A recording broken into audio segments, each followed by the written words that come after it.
αθλητισμό? Από την ηλικία σας περίπου. Και λίγο πιο μικρός.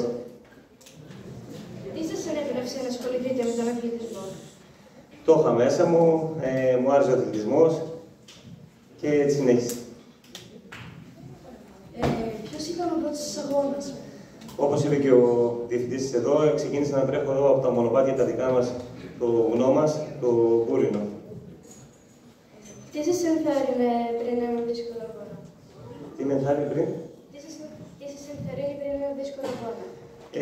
Για να συμμετέχεις σε ένα αγώνα, το ετοιμάζεις μέσα σου ψυχολογικά, το δουλεύεις όπως και την προπόνηση, δουλεύεις και το μυαλό σου και το σώμα σου, το ετοιμάζεις. Οπότε αυτό έρχεται, δηλαδή φτάνεις στην ημέρα του αγώνα και είσαι έτοιμος δηλαδή και ψυχολογικά και σωματικά.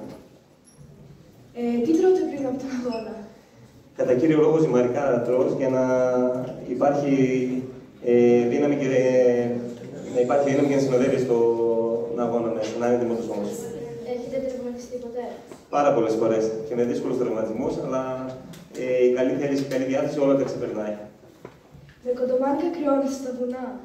Κρύο υπάρχει γενικά και εδώ που είμαστε, αλλά όταν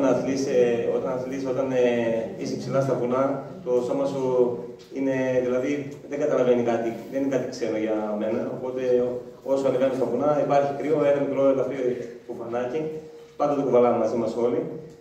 Πρέπει να προσέξεις με αυτό από κρύα, αλλά κρύα υπάρχουν και εδώ κάτω. Δεν είναι κάτι ξένο. Υπάρχει και κατάλληλος εξοπλισμός. Έχετε συναντήσει ποτέ κανένα άγριο ζώο, καμιά αρκούδα, κάτι τέτοιο? Πάρα πολλές φορές συναντάμε άγρια ζώα, αλλά το θέμα είναι ότι εμείς πάμε στο σπίτι του από τα ζώα. Δηλαδή, πρόσφατα έχω βρει μια αρκούδα από εδώ ως τον κύριο Κώστα. Τυχαία που ήμουν στο βουνό, δηλαδή μέσα σε ένα δύσβατο σημείο. Με το που κατάλαβα ότι είμαι κοντά της, άρχισε να τρέχει.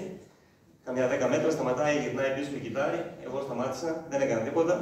Την κοίταξα και έφυγε. Και λίγο έχω βρει.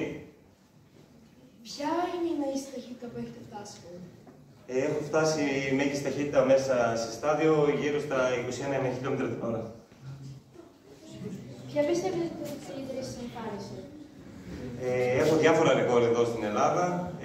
Έχω κάνει πολλούς αγώνες στο εξωτερικό.